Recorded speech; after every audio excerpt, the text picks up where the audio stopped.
Every time when we come to this season of November and December, నాకెప్పుడు నా ఆత్మలో ఏమనిపిస్తుంది అంటే దేవుడు ఒక భీకరమైన కార్యము తప్పకుండా ఆయన పిల్లల జీవితంలో చేస్తాడు అని నేను నమ్ముచున్నాను. This is not something that just happens this year, కానీ ఎవ్రీ సంవత్సరము, బికాస్ ఐ బిలీవ్ దేవుడు మన జీవితంలో ఏం చేయాలి అనుకుంటాడంటే, దేవుడు మన జీవితంలో ఏదైనా ఎండ్ చేస్తున్నాడు అనుకోండి, అది తప్పకుండా గ్రాండ్గా దేవుడు ఎండ్ చేస్తాడు అని నేను నమ్ముచున్నాను. అండ్ ఐమ్ బిలీవింగ్ దట్ ఏదైతే భీకరమైన కార్యములు మీరు మీ జీవితంలో జరగాలి అని మీరు ప్రార్థన చేస్తున్నారో అది యేసు నామములో జరుగునుగాక.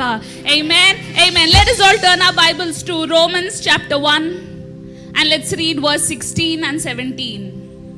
రోమిలకు రాసిన పత్రిక 1వ అధ్యాయము 16-17 వచనాలు. సువార్తను గురించి నేను సిగ్గుపడవాడని కాను, ఏలయనగా నమ్ము ప్రతివానికి మొదట యూదునికి గ్రీసు దేశస్థుని కూడా రక్షణ కలుగు చేయటకు అది దేవుని శక్తి అయి ఉన్నది. ఎందుకనినా నీతిమంతుడు విశ్వాసమూలంగా జీవించునని వ్రాయబడిన ప్రకారము విశ్వాసమూలముగా అంతకంతకు విశ్వాసము కలుగునట్లు దేవుని నీతి దాని యందు బయలుపరచబడుచున్నది. Amen. Let us look at the verse 16. It says, "For I am not ashamed of the good news about Christ." ఇక్కడ అపోస్తలుడైన పౌలు గారు రాస్తూ ఏమంటున్నారు అంటే, ఏదైతే సిలువను గూర్చిన వార్త ఉందో, లేకపోతే ఏదైతే యేసుక్రీస్తు వారు సిలువ పైన మరొకరికి చేశాడో దాన్ని బట్టి నేను సిగ్గుపడట్లేదు అని అంటున్నాడు. ఎందుకంటే మనం అపోస్తలుడైన పౌలు గారు కొరింథీ వాళ్ళకి రాస్తూ ఏమని రాస్తాడంటే, ఎవరైతే నశించిపోతున్నారో అంట వాళ్ళు దేవుని యొక్క సువార్త నందు సిగ్గుపడుతున్నారంట. కానీ ఎవరికైతే దేవుడు సిలువ పైన ఏది చేశాడు అన్న అండర్స్టాండింగ్ వాళ్ళకుందో, వాళ్ళ జీవితంలో ఆ సిలువను గూర్చిన వార్త ఏం చేస్తుంది అంటే అదొక గొప్ప శక్తి లాగా వాళ్ళ జీవితంలో పని చేస్తుంది అంట. ఆమేన్. And I want you to know that every time when we are preaching communion from here, every time మనం యేసుక్రీస్తు వారు మీ కొరకు ఏది చేశాడు అని మనం ఎందుకు కంటిన్యూస్గా మీకు విత్తుతూనే ఉన్నాము అంటే, ఎందుకంటే ఎప్పుడైతే యేసుక్రీస్తు వారు సిలువలో మీ కొరకు ఏం చేశాడో మీకు అర్థమైనట్లయితే అది కేవలము దేవుని యొక్క శక్తి కాదంట, అది దేవుని యొక్క శక్తి పని చేస్తూ ఉన్న శక్తి మన జీవితంలో అయ్యిందంట.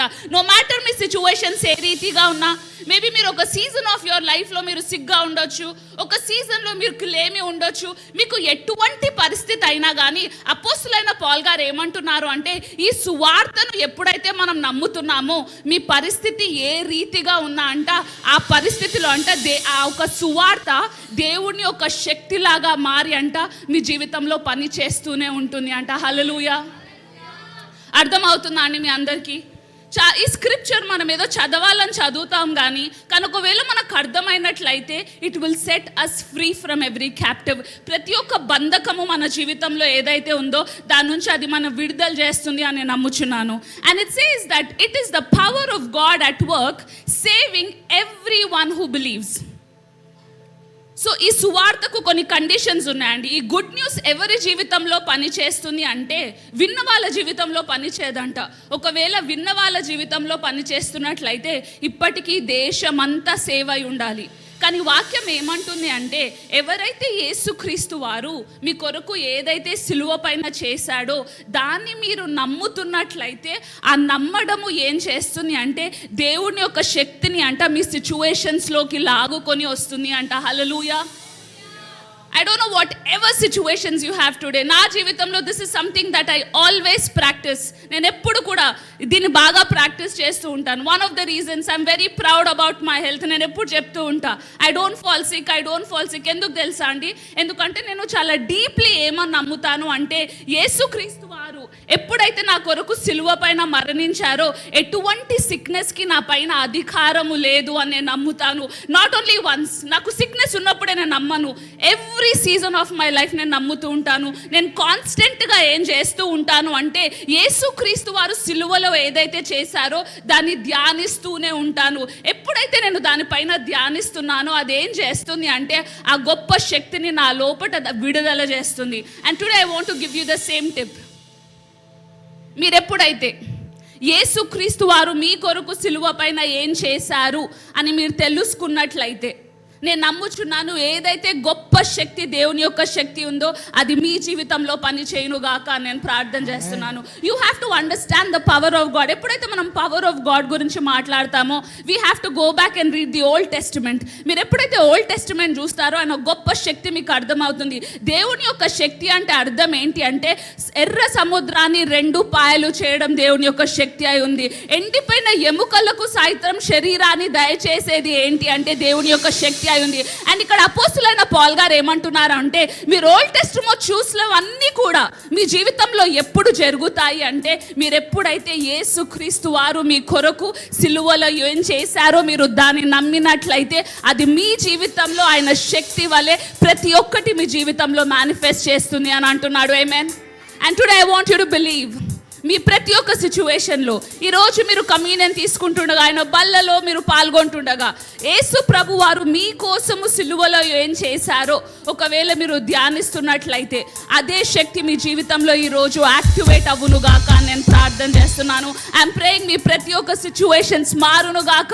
I'm praying that everything that needed life, may the life of the Lord find you today in the name of Jesus. Amen. Amen. Can we go to the next verse?